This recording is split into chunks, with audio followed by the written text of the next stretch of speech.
Welcome back to the channel. We're going to go into game 2 now in a ladder series of 3 games. Rain versus Zealot. I got to say, game 1 was pretty sick. We really lucked out with that one. I don't watch these games ahead of time to keep them fresh and keep the cast interesting. Sometimes we have duds, but that last one was a crazy base trade where ultimately Rain barely pulled through. Zealot put up quite a fight and was doing some pretty crazy drops. Please subscribe to the channel. Turn on the bell notification, leave a comment. That helps me get my videos out there as I continue to try to grow this little YouTube channel. I've got another cool shirt on. This is a GL, gotta lean back, HF shirt. We're going to get some more shirts like this as well added onto the site at tastelessthreads.com. So check it out. Do the right thing. Buy a shirt. And let's get into this game. Now, this game is also on Polypoid unless I've just loaded up the wrong replay. It could be Polypoid, right? It's ladder. Wait a minute. Hold on.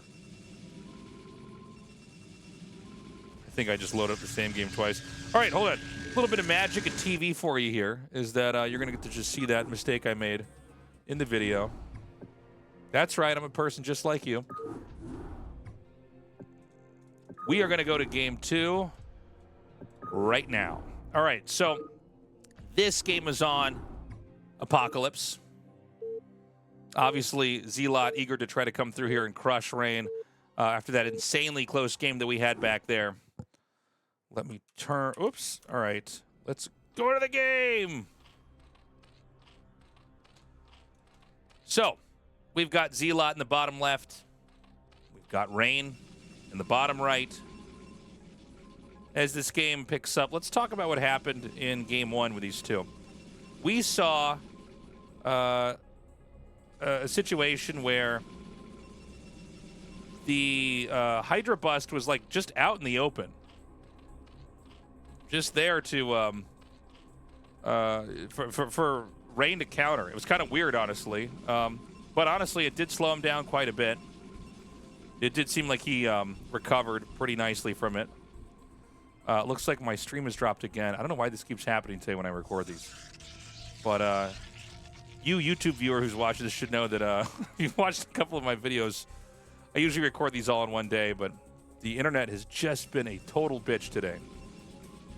I don't know if it's because of this crazy rainstorm I've got outside or what, if I have to upgrade my VPN or what it is. But we're going to have a gateway expand once more. And there it is. And that's kind of a funny spot to put it in. I would have thought you would make it up here so you have more room for cannons. But, you know, Rain always has... Always a reason why he's doing whatever he's doing.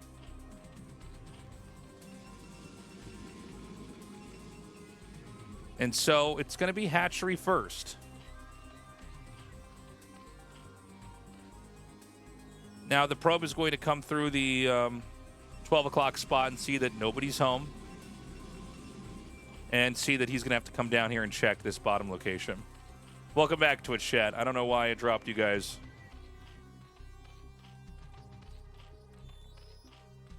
Now, it's going to be hatchery into spawning pool. We have the second pylon put down here. This is actually built here so that this probe will mine in a straight line vertically instead of kind of making this meandering move up to the edge of the nexus.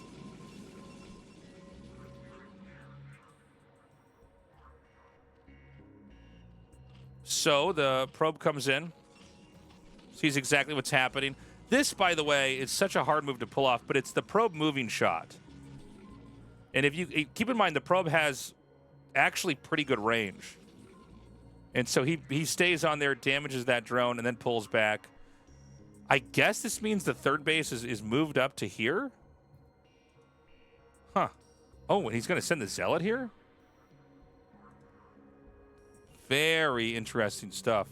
Why does he send the Zealot there? I guess he just knows that if the third hatchery is going to come up here, this is realistically a pretty rushable distance, I guess.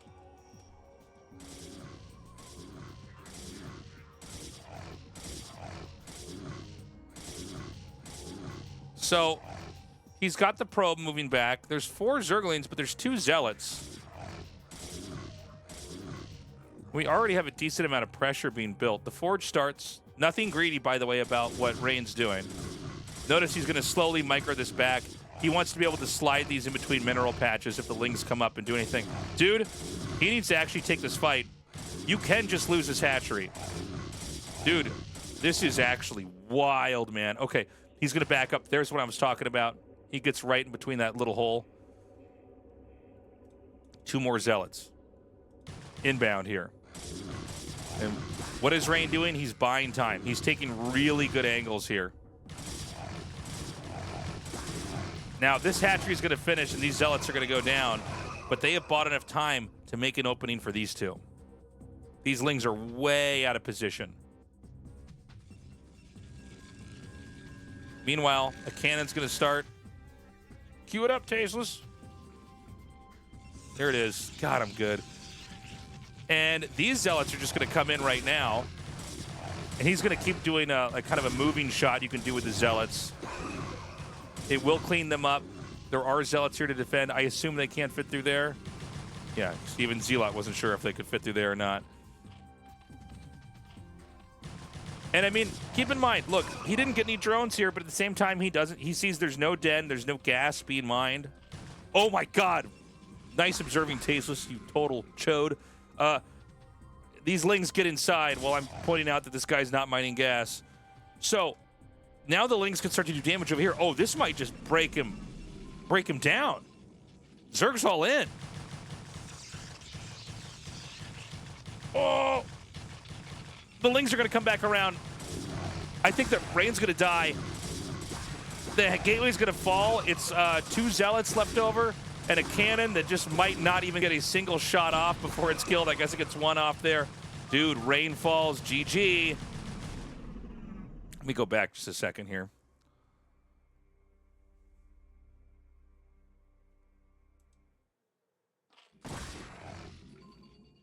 Did I have the replay bar up the entire time? Sorry, chat.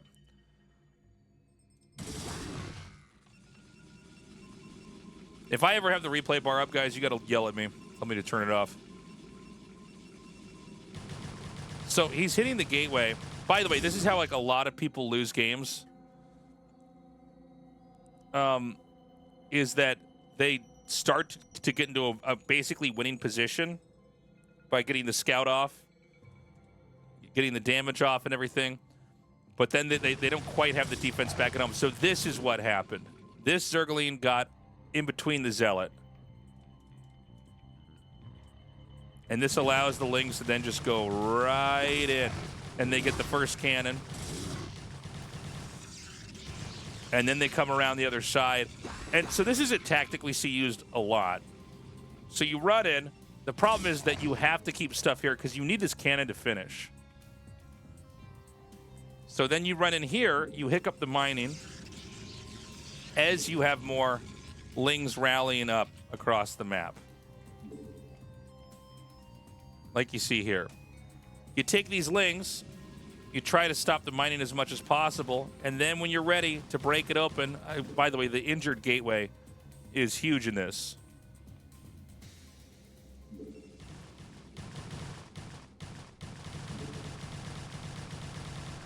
Then you bring these lings back in over here. I guess these are on a move. They shouldn't be attacking the Nexus, but there you go.